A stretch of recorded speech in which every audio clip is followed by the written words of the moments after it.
Boa tarde a todos. Declaro aberta a 31ª sessão extraordinária deste plenário do Supremo Tribunal Federal. Passo a palavra ao senhor secretário Luiz Tomimatsu para a leitura da ata da sessão anterior. Ata da 27ª sessão ordinária realizada em 16 de outubro de 2011, presença do Joaquim Barbosa, Procurador-Geral da República, Dr. Rodrigo Janot Monteiro de Barros. Apregoados os seguintes processos. Recursos extraordinários. Consulto se há alguma observação sobre a ata. Não havendo, declaro-a aprovada.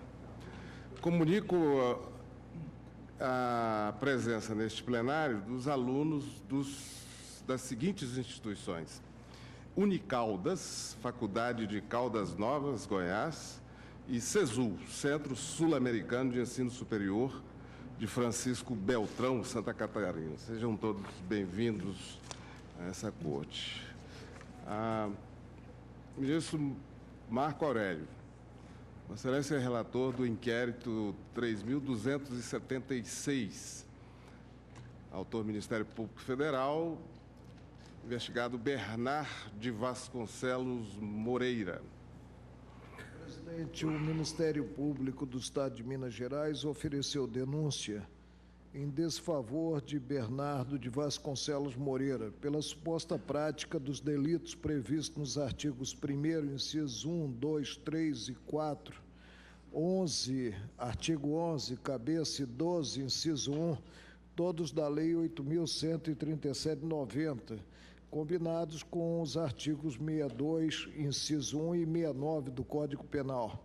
Segundo consta da inicial acusatória, o parlamentar investigado, no período entre dezembro de 2005 a junho de 2007, teria feito parte da chamada máfia do carvão, que consistiria em grupo criminoso voltado à exploração irregular, ao transporte e comércio de carvão vegetal de origem ilícita, possuidor de conexões com integrantes da indústria de siderurgia, estes responsáveis pelo fomento, orientação e financiamento das aludidas atividades.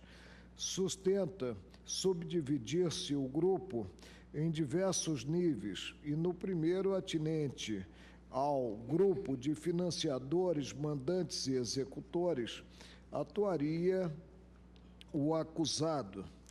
Afirma-se ser o investigado principal estrategista do grupo, especialmente no tocante...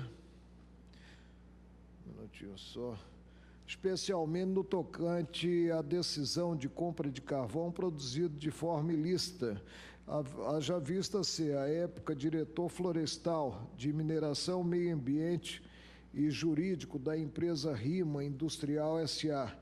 Destaca-se que a mencionada pessoa jurídica, por ordem do investigado, teria registrado apenas em um curto lapso temporal centenas de cargas de carvão vegetal acobertadas por notas fiscais materialmente falsas, totalizando um débito devidamente inscrito na dívida pública na ocasião da denúncia de R$ 8.722.044,33.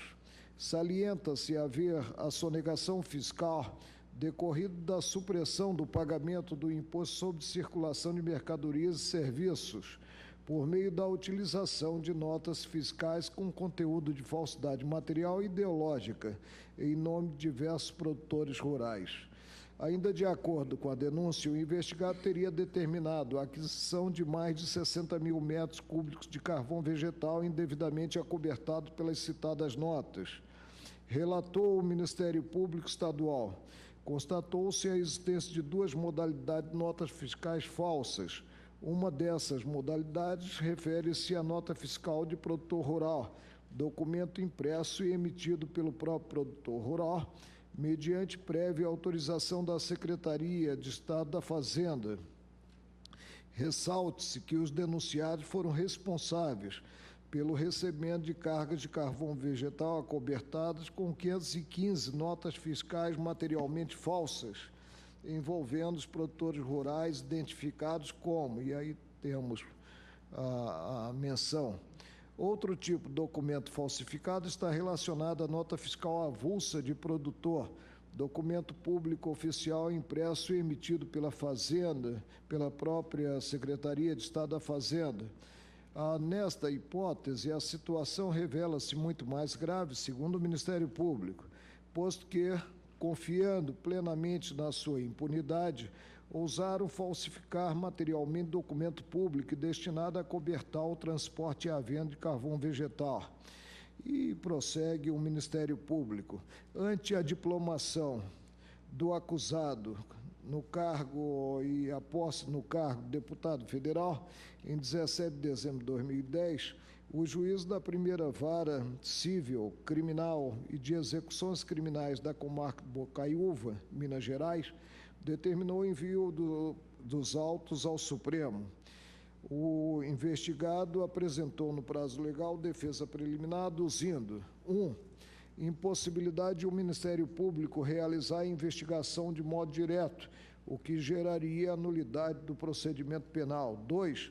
Necessidade de avocação da ação penal a 611 da relatoria do ministro Luiz Fux e a reunião da referida ação e do inquérito 3.273 de minha relatoria com o presente inquérito em razão da ocorrência de litispendência e a fim de evitar-se a duplicidade. Prescrição da pretensão punitiva em relação aos crimes ambientais narrados na denúncia.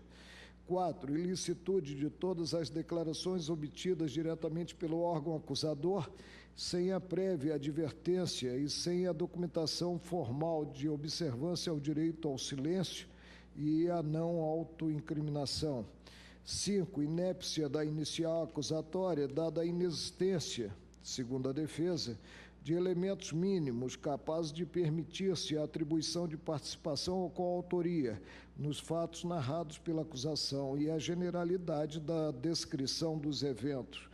Argue não ter havido proveito econômico ou industrial nas supostas práticas delituosas narradas. Requer, ao fim, a rejeição da denúncia ou, sucessivamente, o sobrestamento do inquérito até o julgamento definitivo do recurso extraordinário 593727, Minas Gerais, relator ministro César Peluso, no qual foi reconhecida a repercussão geral do tema pertinente ao dito poder investigatório do Ministério Público. Com a defesa vieram documentos. Aí temos o pronunciamento da Procuradoria-Geral da República sobre as alegações da defesa, apontando que a Constituição prevê expressamente a possibilidade de o Ministério Público expedir notificações e realizar diligências investigatórias.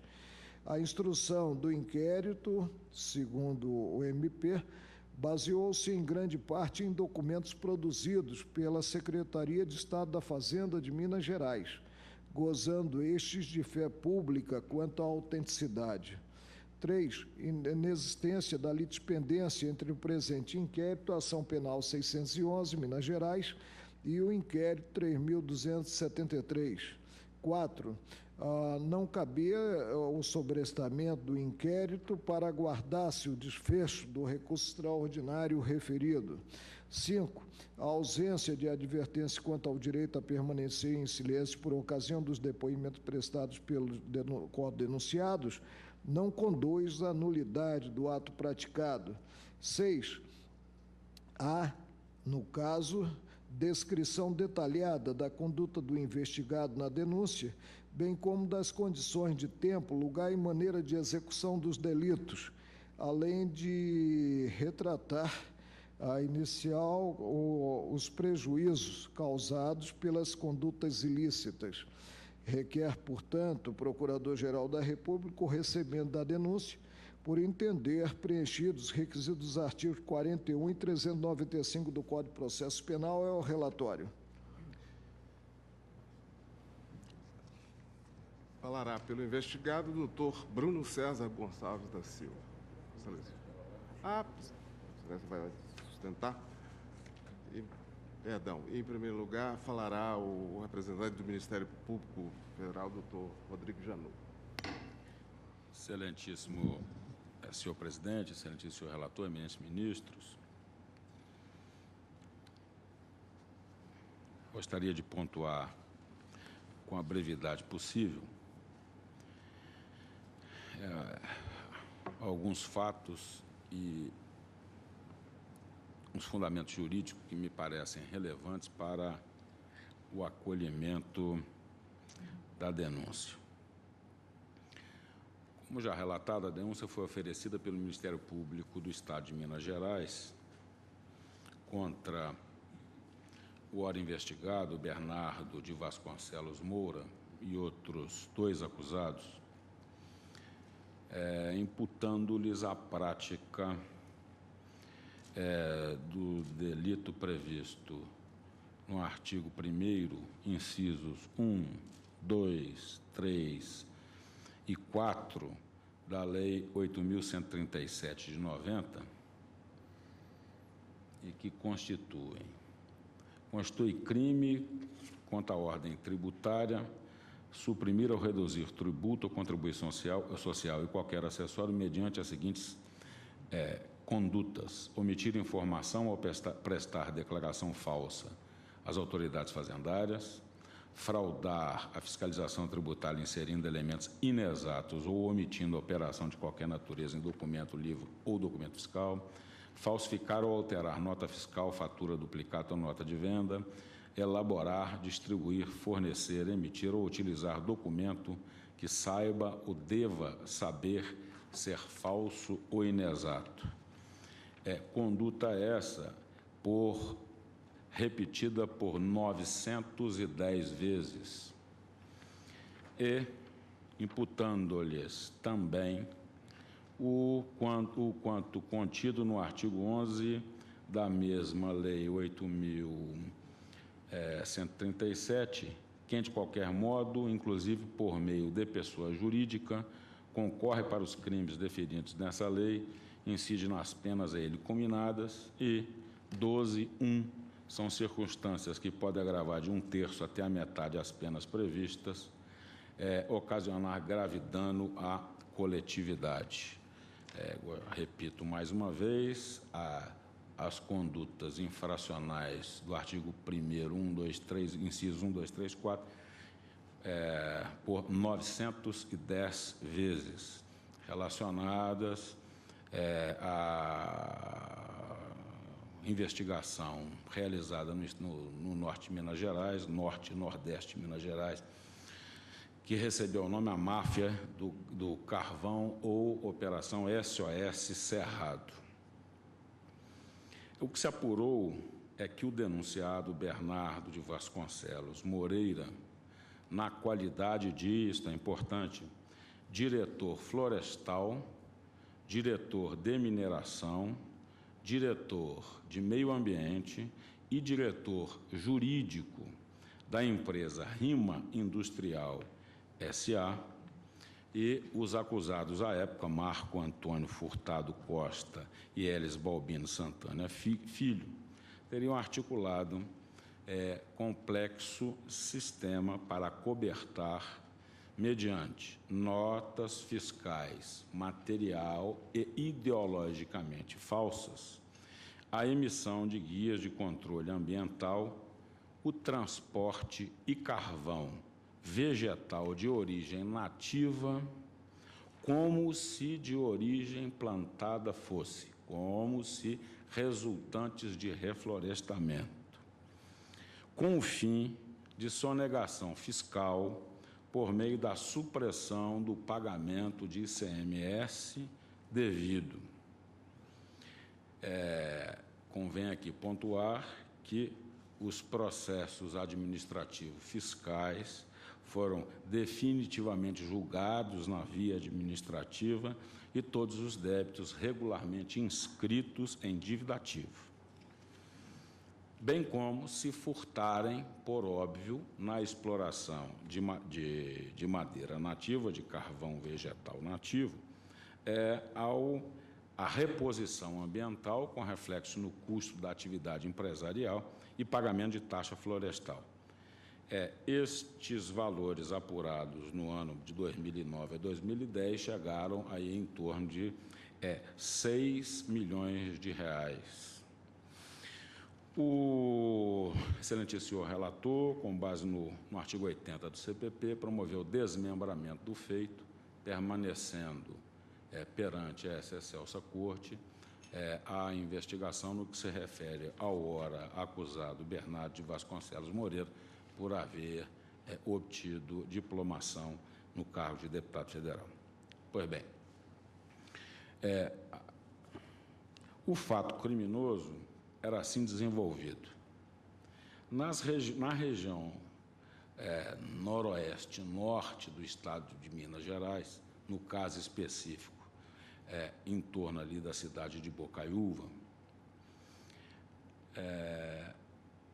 funcionários da empresa, empregados da empresa RIMA, sob a ordem e direção direta do ora acusado, Bernardo de Vasconcelos, e de seu sogro, também é fato importante, circunstância fática importante, diretor-presidente da empresa, da qual o acusado, como já visto, era diretor florestal, de mineração, de meio ambiente e jurídico, adquiria e transportava carvão explorado de mata nativa de maneira ilegal e não autorizada, como se de resultado de reflorestamento fosse, apoiado em notas fiscais contrafeitas, material e ideologicamente, como para demonstrar que o carvão teria sido extraído de mata nativa. E daí o reflexo no crime fiscal, dada a diferença de valor entre o carvão nativo e o carvão reflorestado. O valor do carvão plantado, portanto, é muito inferior ao valor do carvão explorado de mata nativa. A resposta preliminar do acusado, na resposta preliminar do acusado, o que se vem arguído é inobservância do artigo 41 do Código de Processo Penal na feitura da peça acusatória, ilegalidade das provas obtidas mediante investigação própria realizada pelo Ministério Público e requer-se ainda o sobrestamento do feito do presente inquérito até o julgamento do RE, que é examinado aqui nessa Corte sob a possibilidade do Ministério Público promover investigações e alegada conexão a um inquérito, uma ação penal também em curso aqui perante essa Corte, de relatoria do ministro Fux. A peça acusatória, em se tratando de crime societário, descreve detalhadamente o atuar criminoso, fazendo pontuar que ao acusado não é possível, na qualidade de diretor florestal, de mineração, de meio ambiente e jurídico da empresa, alegar o desconhecimento da prática criminosa. E não só, a prova produzida com troca de mensagens entre o acusado e um daqueles outros, sob sua direção direta, cujo processo foi desmembrado e enviado ao juiz de primeiro grau, foi colhida na investigação a seguinte troca de mensagens entre o acusado e esse cidadão, Marco Antônio Furtado. Diz o acusado: Marco Antônio, você precisa se mexer aí, tem que andar atrás da turma e arrumar o carvão vegetal. Você tem toda a condição de comprar melhor do que Sete Lagoas, mas você não pode procurar lá tem que ir às origens, ir aos locais. Quero ver propostas, não pode ser uma coisa assim solta. vamos dar 110, 80 ou 120. Você está por conta disso, tem que conhecer o mercado melhor do que todo mundo, inclusive eu, e é você quem tem que me informar dele, mas com info precisas. Não pode correr atrás de que tem que correr pela frente, conversar, conhecer as pessoas, quero saber de tudo os negócios, as fofocas, as suspeitas, e é assim que você domina o mercado e se enfronhe sobre ele, a demonstrar relação direta de mando entre o acusado e o seu empregado. Outra prova feita é uma caderneta que foi apreendida com esse servidor, em que ali se colocava a descrição do carvão, carvão A e carvão B. A referir, o caminhão chegava na indústria e ali na entrada ele era separado como o carvão A e o carvão B nas notas. O carvão A, carvão eucalipto A, correspondia a um produto exatamente igual ao descrito na nota fiscal. E o carvão eucalipto B, o carvão B, correspondia, então, a um carvão divergente daquele descrito na nota fiscal. Existiu também prova produzida por interceptação telefônica devidamente autorizada. Enfim, a prova é forte no sentido de autorizar o recebimento da denúncia e que se prossiga a investigação criminal.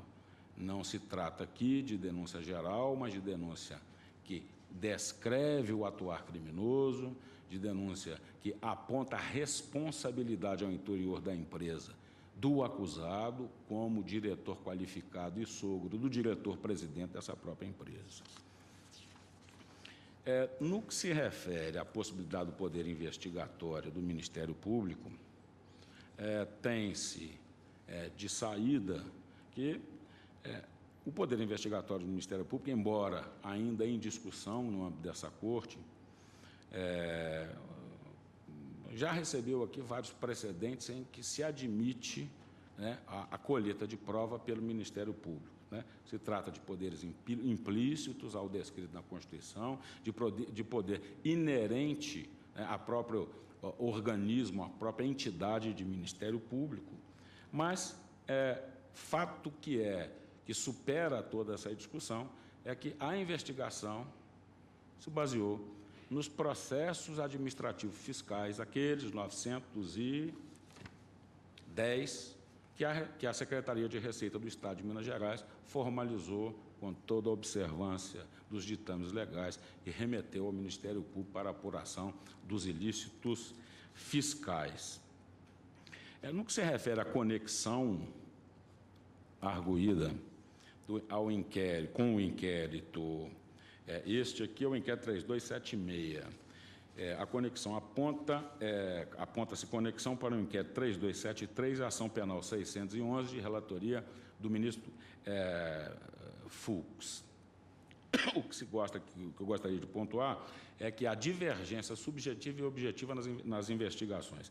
Enquanto esse inquérito 3276, inicialmente, cuidava de três indiciados, Bernardo de Vasconcelos, o atual, Mauro Antônio Furtado Costa e Elis Balbino Santana da Silva, para apuração de crimes tributários, como se viu, o inquérito 3273 envolve como sujeito passivo Rima Industrial S.A., Ricardo Antônio Vicentim, o próprio Bernardo, Mauro, Elis e mais, José Maria Gomes Torres e João Batista Gomes Torres. E aqui, no particular, a imputação é de crime de falsificação de notas fiscais e de comércio ilegal de carvão vegetal e receptação, enquanto que na ação penal 611, os réus são Rima Industrial S.A., Ricardo Antônio Vicentim, Bernardo Antônio, que constam do presente inquérito, e Agraídes Faltino de Jesus, Arthur Roberto e Paula. E aqui a imputação é crime contra a fé pública, crimes ambientais, crime de lavagem de ativos e crime de formação de quadrilha. Portanto, não há identidade nem subjetiva nem objetiva nas investigações, nos inquéritos e na ação penal apontada. Portanto, depois dessas breves palavras e reiterando tudo aquilo que já se encontra demonstrado no escopo do inquérito, espero o Ministério Público o recebimento da denúncia para que se possa prosseguir a ação penal e a instrução para que se defina a extensão e o ilícito praticado. Agora sim, falará pelo investigado o Dr. Bruno César Gonçalves da Silva. Senhor Ministro-Presidente Joaquim Barbosa, senhor relator, ministro Marco Aurélio, senhora ministra, senhores ministros, ilustre Procurador-Geral da República, advogados presentes, estudantes. O senhor ministro relator já relatou bem, de forma pontuada, do que se trata o presente inquérito, o que fora, em certa medida, reforçado pelo Procurador-Geral da República em sua sustentação oral. Entretanto, tem alguns pormenores que precisam ser trazidos pela defesa neste momento, porque tem o condão não só de estabelecer um contraponto, mas de principalmente colocar algumas coisas nos devidos lugares e de imediato demonstrar a improcedência desta acusação. Mais do que a mera rejeição, a pretensão da defesa é de improcedência desta inicial nos termos do artigo 6º da Lei 8.038. Inicialmente, devemos pontuar que são 4 denúncias oferecidas contra o acusado, não apenas 3. Esta, que hoje está no bojo do inquérito 3276, oferecida inicialmente na comarca de Bocaiúva, em 17/11/2009. Posteriormente, a denúncia que hoje está no bojo do inquérito 3273, também sob relatoria do ministro Marco Aurélio, oferecida em Bocaiúva, em 8 de abril de 2010, e quase um ano após o oferecimento desta denúncia que hoje estamos analisando, os mesmos subscritores desta inicial ofereceram mais 2 denúncias agora na comarca de Várzea da Palma. Uma dessas denúncias tramita aqui no Supremo, sob relatoria do ministro Luiz Fux, que é a ação penal 611, cuja instrução criminal já se encerrou em novembro do ano passado, tendo as partes, tanto a acusação quanto a defesa, já apresentado suas respectivas alegações finais. A 4ª denúncia, apresentada em Várzea da Palma permanece.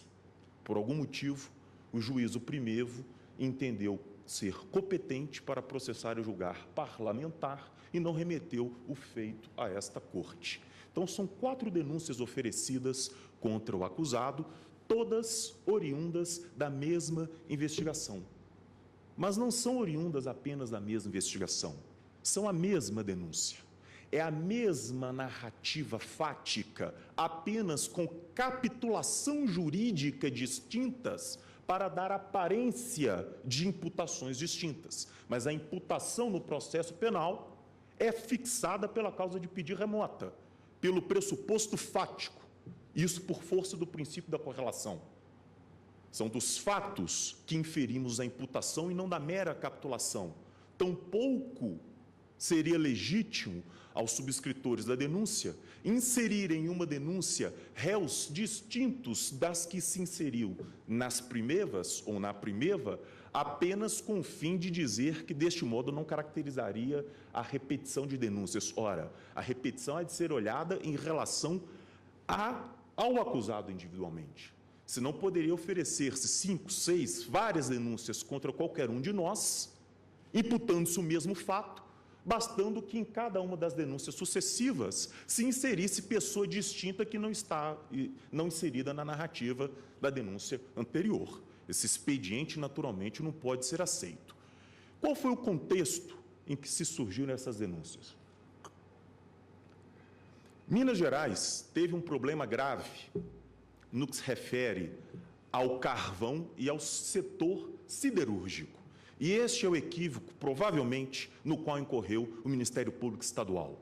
A Rima Industrial S.A. nunca foi e não é siderúrgica. Ela lida com a metalurgia dos não ferrosos. Qual é a diferença e qual a relevância disto para o caso concreto? Na siderurgia, o carvão vegetal é utilizado como fonte energética. Na metalurgia dos não ferrosos, a Rima, por exemplo, produz magnésio e é a única empresa do hemisfério sul do planeta Terra que produz esse metal. O carvão vegetal, no setor produtivo da Rima, ele é mero reagente. Ele é mero redutor. Ele vai reduzir o minério. Ele não é fonte energética. Na metalurgia dos não ferrosos, a fonte energética é energia elétrica. E é do campo da energia elétrica que são as grandes demandas tributárias que a empresa, sim, possui no âmbito do Estado de Minas Gerais.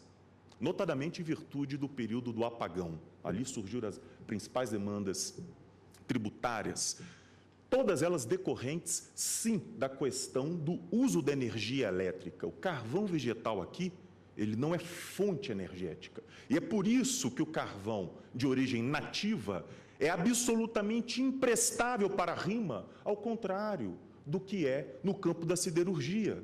Porque, tendo ele maior densidade, se eu o utilizo como fonte energética, ele me é interessante. Por isso, Minas teve um problema grave, uma pressão enorme sendo exercida sobre suas florestas nativas, porque a siderurgia demandava este insumo como fonte energética.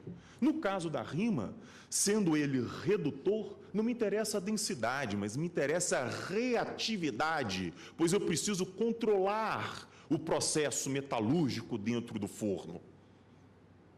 Se a Rima jogar carvão nativo dentro do forno dela, ela não produz nada do que ela se propõe a produzir.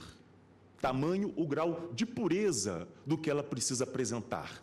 Isto que aqui nós pontuamos, e para a defesa é impossível dissociar-se daquilo que já foi produzido na Instrução da Ação Penal 611, porque dela participamos intensamente e inteiramente, está claro, está claríssimo.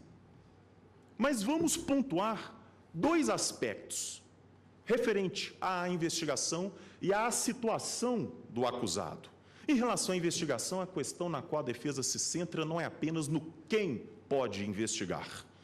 Se formos pensar no quem pode investigar, devemos lembrar que a própria Igreja já investigou e, apesar da sua santidade, foram as investigações mais infernais que a humanidade conheceu e ainda conhece. Não é apenas o quem, é também o como. Se é com ou se é sem garantias. Se for com respeito a garantias fundamentais, o sujeito é secundário, o sujeito que a preside.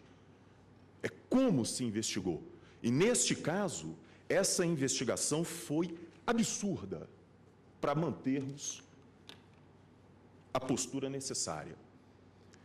O acusado, como advogado da empresa, cumulava as funções, diretor jurídico, advogado, florestal, etc., não por uma necessidade da empresa, não porque ele quisesse ou gostasse disso, atuando como advogado da empresa desde o início, não foi submetido a nenhum ato de investigação. Ele não foi inquirido no curso da investigação, não foi submetido à interceptação telefônica, o presidente da empresa foi, o diretor industrial foi, ele não. Não houve em relação a ele quebra de sigilo bancário e fiscal, não houve em relação ao mesmo busca e apreensão, nenhum ato de investigação foi realizado em relação ao acusado Bernardo Vasconcelos Moreira. Nenhum. Porém, entre o oferecimento de uma denúncia e outra, os promotores que a subscreveram, com o agente da Receita Estadual que participou, que tomou parte na persecução penal, esse é um ponto grave deste caso concreto. O Ministério Público não só investigou diretamente, como delegou atos da investigação criminal a um órgão alheio à persecução penal. E o agente da Receita, que assim agiu e é arrolado como testemunha nessa denúncia, depôs também como testemunha na Ação Penal 611 e confirmou essa circunstância anômala.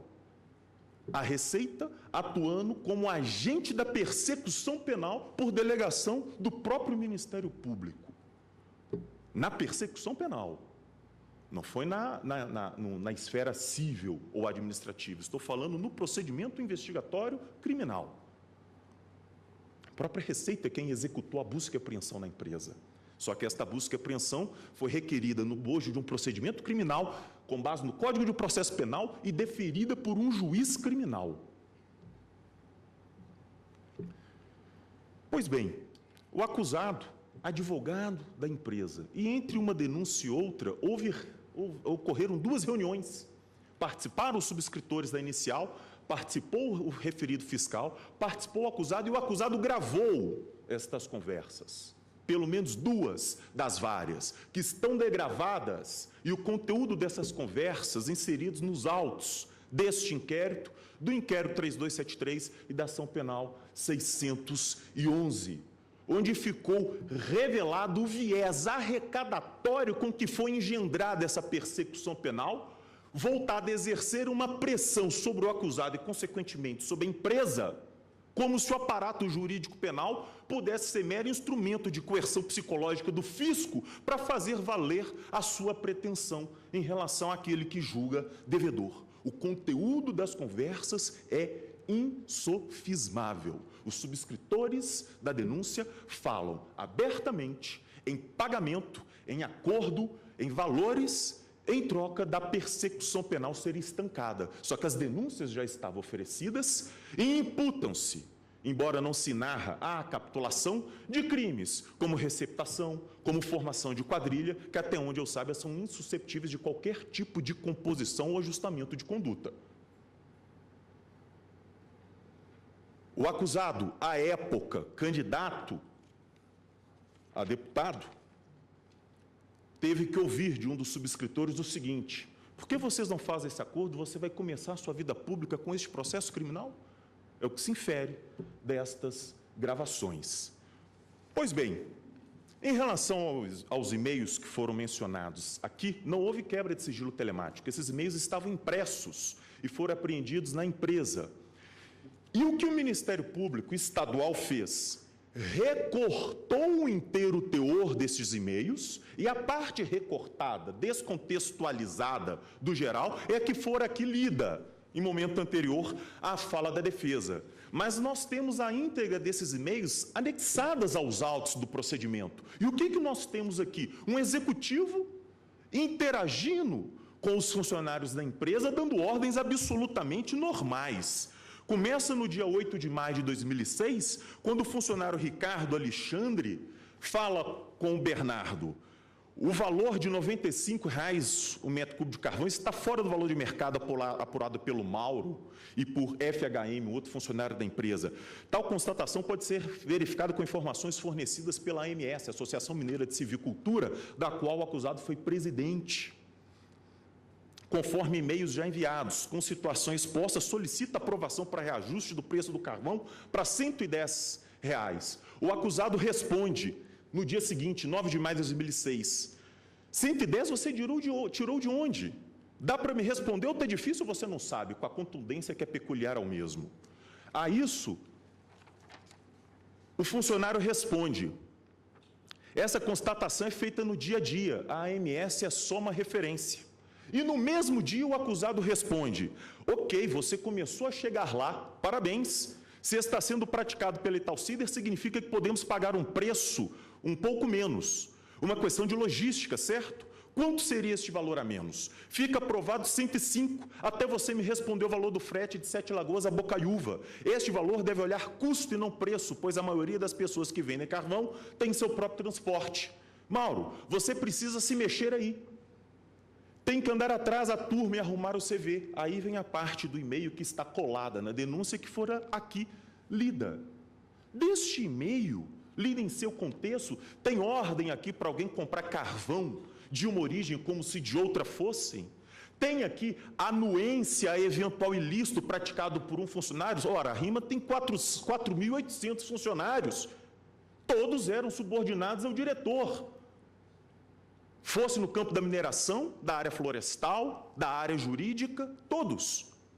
Desses e-mails não se infere nenhuma anuência ou autorização para a prática de qualquer comportamento ilícito. E mais, a este e-mail se seguem outros. Nos autos tem os e-mails de maio de 2007, de março de 2008, de maio de 2008, e assim sucessivamente. Em nenhum desses e-mails se refere a carvão nativo, em nenhum desses e-mails há referência a notas fiscais, a carvão A ou B, que está claramente demonstrado na ação penal 611, que é uma avaliação qualitativa não só do carvão, mas de todos os insumos. E, deste modo, e caminhando para o fim, a defesa não pode concordar que o acusado seja submetido a mais uma persecução penal, principalmente por já conhecermos aonde eventual instrução criminal levará, e é a demonstração da inocência do mesmo, pois as mesmas testemunhas arroladas nessa denúncia são as que o Ministério Público arrolou na 611, na 3273. A prova que a defesa teria a produzir, se recebida fosse essa denúncia, é a que já fora produzida na 611. Deste modo, senhor presidente, senhor ministro relator, a defesa insiste que a hipótese é de improcedência da ação em relação ao acusado, quando não de sua rejeição, reiterando ainda as preliminares já expostas em sede de resposta escrita e bem pontuadas por Vossa Excelência. Agradeço, Vossa Excelência. Ministro Marcoré.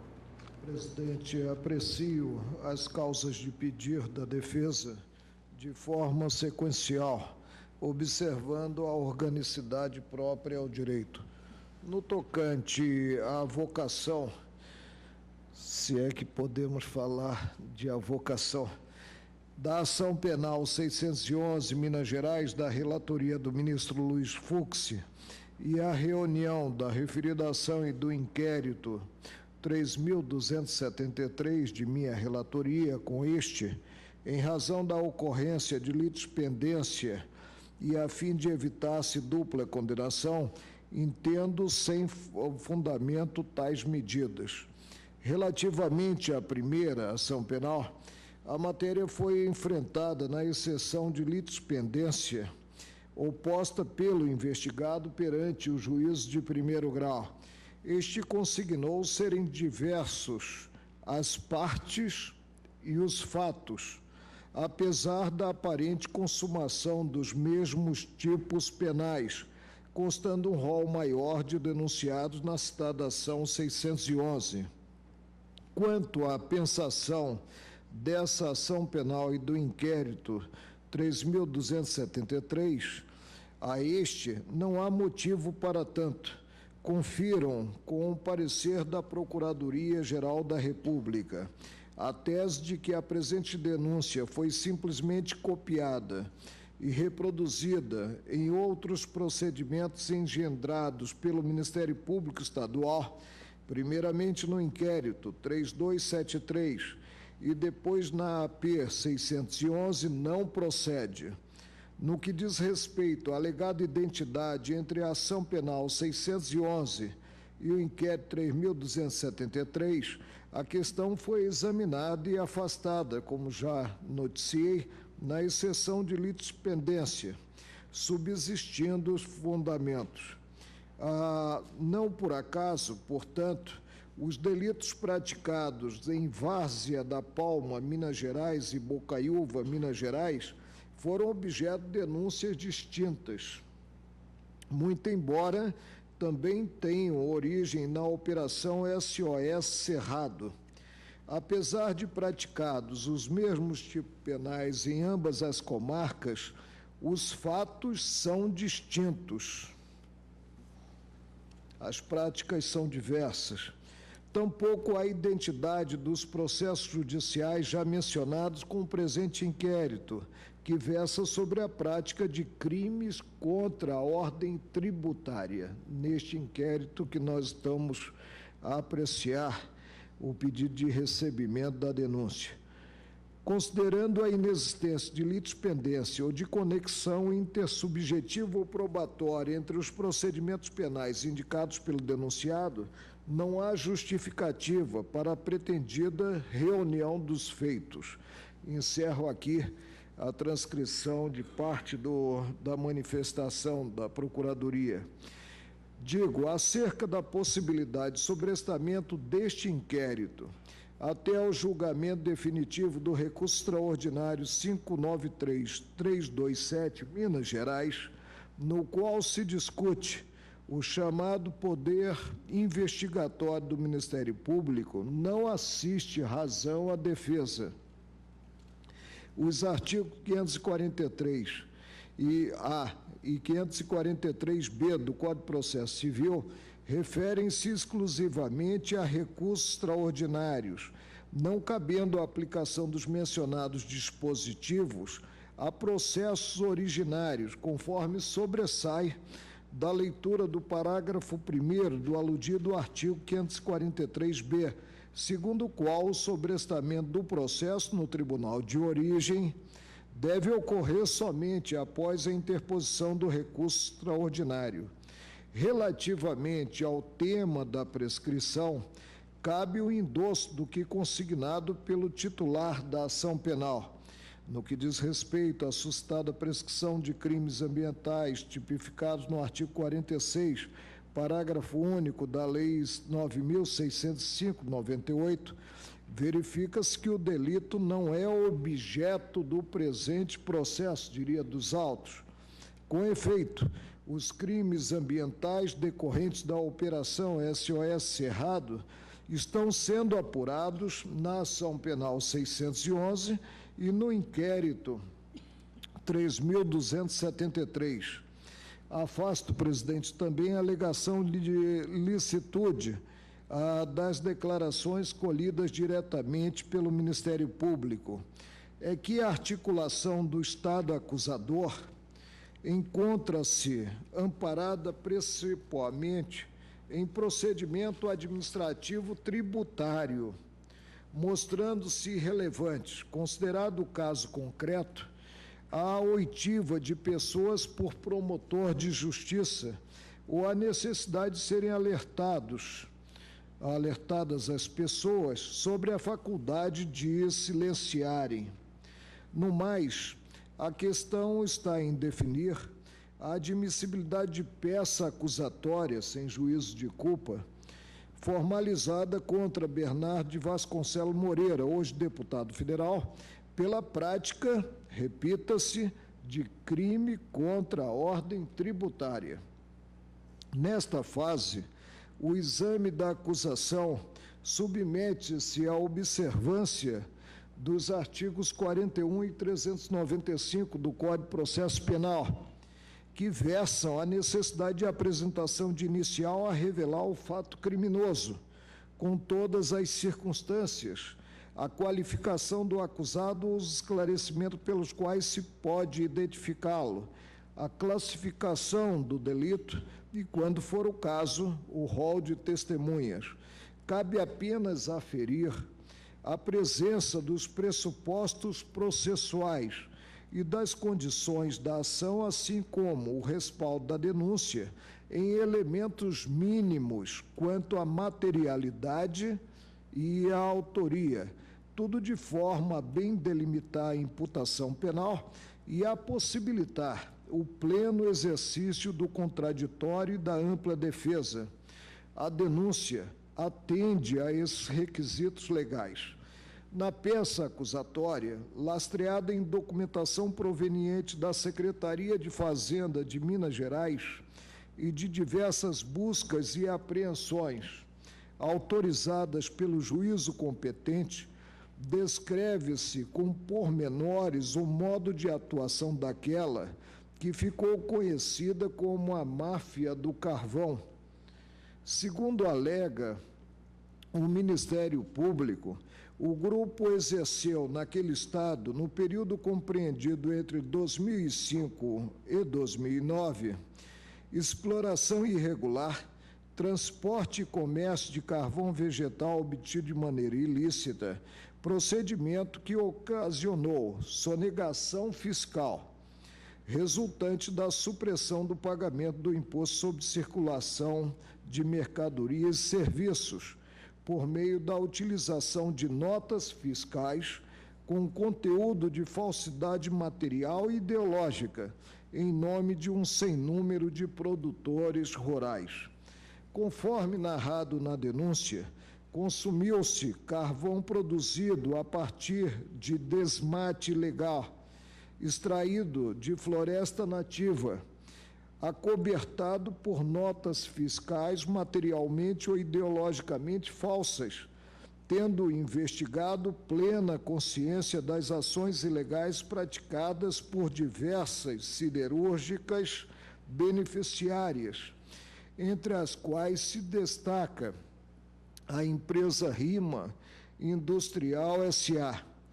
A motivação econômica da citada pessoa jurídica decorreria do seguinte aspecto: sabe-se que para cada metro cúbico comercializado de carvão dito nativo, surge a obrigação de a empresa fazer o plantio de 12 árvores ou de pagar taxa florestal no valor de cerca de R$ 5.000,07.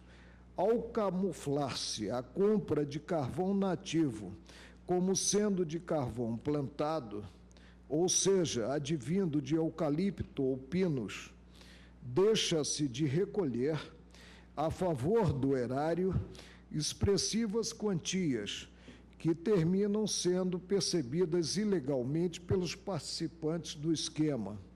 De acordo com os dados colhidos pelo Ministério Público, a vantagem financeira indevida alcançaria a importância de R$ 23,49 em cada metro cúbico de carvão vegetal efetivamente adquirido. À luz do procedimento administrativo tributário implementado pela Secretaria de Fazenda de Minas Gerais, verificou-se que entre dezembro de 2005 e janeiro de 2007, a Rima Industrial recebeu mais de 60 mil metros de carvão vegetal, acobertados por notas fiscais fraudadas, obtendo no mencionado período lucro ilícito de aproximadamente R$ 1,5 milhão de reais. À época da formalização da peça acusatória, havia execução fiscal em curso. O investigado figurou como o diretor-presidente e prestador de serviço do alto escalão da empresa, atuando, consoante apontado pelo Ministério Público, no núcleo responsável por financiamento, coordenação e realização de grande parcela dos negócios ilegais do grupo. Exercia a função de diretor florestal, mineração, meio ambiente e jurídico, possuindo, conforme relatos, papel preponderante nos acontecimentos expostos. É a narração, a história da qual se defende o acusado. As alegações da acusação estão de início, corroboradas mediante diversos depoimentos prestados ao longo da instrução. Aí eu transcrevo: o declarante pode afirmar que, em algumas das vezes, a Rima Industrial era quem fornecia a nota fiscal que era utilizada para cobertar o carvão. Muitas vezes essas notas eram compradas fora de Bocaiúva e chegavam às mãos do declarante via ônibus. O declarante pode afirmar que muitas pessoas nessa região compram notas para cobertar o transporte e o comércio de carvão. Pela sua experiência, retifica a informação anterior para constar que a Rima qualifica o carvão que recebe de duas formas. Carvão A é o carvão de eucalipto e o carvão B é o colhido em mata nativa. Acredita que a diferença paga chega em 20%, sendo certo que o carvão B é mais valioso que o carvão A da mata nativa, ou carvão B, né? O declarante informa que vários de seus familiares figuram recebendo valores da empresa Rima. Esses valores eram recebidos pelo declarante e seus familiares porque a operação referida nas notas fiscais de comércio de carvão era fraudulenta, ou seja, o fornecedor que figurava em tais documentos não havia produzido o carvão. Dessa forma, a Rima exigia que o declarante e seus familiares providenciassem a abertura de conta junto ao Banco Bradesco para o recebimento dos valores. Nessas hipóteses, era o próprio declarante e seus familiares que compravam o carvão em nome de terceiros, revendendo para a rima industrial, termo de declaração de Elis Balbino. A segunda declaração: o declarante sabe das irregularidades envolvendo notas fiscais falsas de carvão vegetal envolvendo a rima. Nunca o declarante falsificou qualquer documento desta natureza.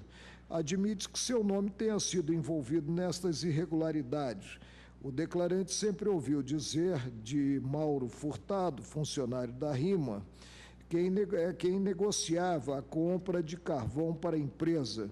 O declarante chegou a transportar várias cargas de carvão vegetal com notas que depois se revelaram falsas. Pode afirmar que quem estava envolvido com notas falsas era a empresa Rima S.A. A própria empresa era quem comprava as notas falsas e as distribuía para os caminhoneiros que tinham com ela algum tipo de negócio. Pode afirmar que recebeu da empresa um cheque do Banco Bradesco no valor de R$ 222.387,01. O referido cheque foi depositado na conta corrente que o declarante mantém junto à agência, e aí menciona. Outra declaração no mesmo sentido. Digo, no tocante ao nível de atuação do investigado na compra do carvão no âmbito da empresa Rima, lê-se do termo de declarações de Mauro Antônio Furtado Costa, considerado braço direito de Bernardo Vasconcelos. A empresa possui uma unidade de ferro-ligas, a qual utiliza carvão vegetal para a produção industrial. O declarante é subordinado diretamente ao diretor de floresta, cargo ocupado por Bernardo, o acusado. Pode afirmar que Bernardo Vasconcelos é o responsável pela compra de carvão da empresa. Prossigo, presidente. No lastro das declarações prestadas ao Ministério Público Estadual, o lastro é relativo, ao menos na atual fase do processo, eventual argumento da defesa, no sentido de que o investigado Bernardo Vasconcelos Moreira não teria conhecimento ou poder de ingerência nas questões atinentes à compra de carvão vegetal pela empresa Rima Industrial S.A. Ante os elementos juntados aos autos, entre os quais ressalto o extenso relatório final, elaborado pela Secretaria de Estado de Fazenda de Minas Gerais, em que se extrai, transcrevo, o grupo Rima Industrial deixou de recolher, sob a forma de reposição ambiental ou taxa florestal, pelo menos R$ 2.248.321, considerando-se apenas o período de janeiro a novembro de 2006, na matriz, e janeiro de 2006 a maio de 2007, na filial. Surge insubsistente a arguição de inépcia da inicial acusatória, porquanto demonstrado objetivamente o fato supostamente criminoso, com a descrição de condutas e a imputação dos artigos 1º, inciso 1, 2, 3 e 4, artigo 11, cabeça e 12, inciso 1, todos da Lei 8.137, bem como possível envolvimento do investigado no delito. Observo que a questão específica quanto à ocorrência ou não de proveito econômico ou industrial por parte da empresa Rima deverá ser elucidada no curso da instrução penal, respeitando-se o contraditório e a ampla defesa. As condutas, à luz do descrito na denúncia, visavam um ganho monetário. O relatório final da Secretaria de Estado de Fazenda de Minas Gerais revela ter o grupo Rima ao fazer uso de notas fiscais fraudulentas, deixado de recolher aos cofres públicos mais de 8 milhões de reais. Deu-se a imposição de multas no valor de R$ 4.930.289,10, elemento a sinalizar a gravidade das imputações atribuídas ao investigado.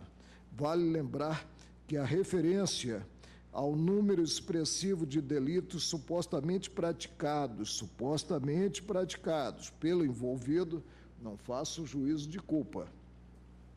Mais precisamente, 910 corresponde à quantidade de cargas de carvão vegetal acobertadas por notas fiscais materialmente falsas. Ante o quadro, presidente, e ressaltando que na ação penal que possa resultar do recebimento da denúncia, o acusado estará muito bem defendido pelo profissional da advocacia que fez a cuidadosa sustentação, voto pelo recebimento da denúncia, considerado crime contra a ordem tributária, presentes artigos que já mencionei.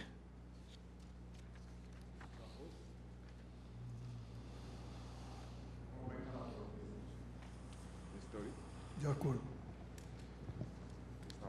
Também de acordo, presidente. Também, senhor presidente, eu vejo que, segundo demonstrou o eminente relator, existem provas da materialidade do delito e indícios de autoria suficientes para o recebimento da denúncia. Acompanho o relator. Também eu acompanho o relator e proclamo o resultado. Recebida a denúncia, decisão unânime, nos termos do voto do relator.